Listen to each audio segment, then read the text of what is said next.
이제 시선은 점점 청와대로 향하고 있습니다. 이런 절차들이 끝나면 윤 총장에 대한 징계 여부를 최종 확정하는 건 결국 대통령의 권한이기 때문입니다. 청와대로 가보겠습니다. 심수미 기자, 오늘 문재인 대통령이 윤 총장의 직무정지와 관련해서 발언이 있었습니까?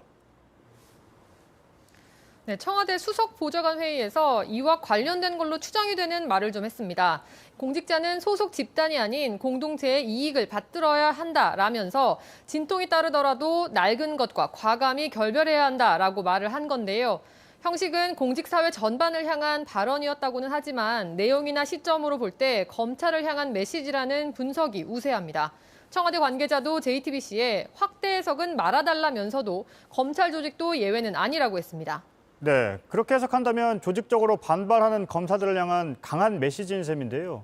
그럼 수요일 징계 결과에 따라 윤 총장에 대한 인사 조치를 바로 할 수도 있는 겁니까? 네, 일단 청와대는 징계위의 판단을 기다린다 이런 원론적인 입장만 밝히고 있습니다. 하지만 문 대통령은 앞서 참모들과 이 문제와 관련해서 절차대로 하면 된다는 점을 강조한 바 있습니다.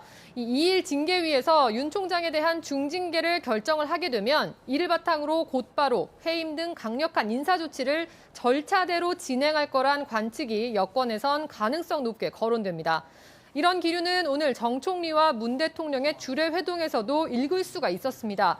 윤 총장의 공직 수행이 더 이상 어렵지 않겠느냐, 한마디로 자진 사퇴를 시켜야 한다는 취지의 제언을 정 총리가 했다는 겁니다. 다만 이 자리에서 정 총리는 이번 문제를 통틀어서 국정 운영에 큰 부담이 되고 있다고도 한 걸로 알려졌습니다. 때문에 윤 총장 거취가 결정이 되고 나면 추 장관이 스스로 물러날 수도 있다는 관측이 정치권에서 나옵니다. 네, 끝으로 여야의 공방도 점점 거세지고 있다면서요. 네, 민주당은 정치 검찰 시대의 종언이라고 표현을 하면서 문 대통령의 침묵 자체를 비판하고 있는 국민의힘을 향해서 독설을 한다고 주장했습니다.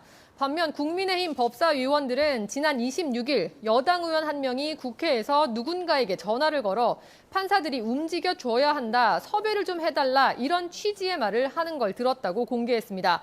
민주당이 이른바 판사 사찰 의혹을 부추기고 있다는 주장입니다. 네, 청와대에서 심수미 기자였습니다.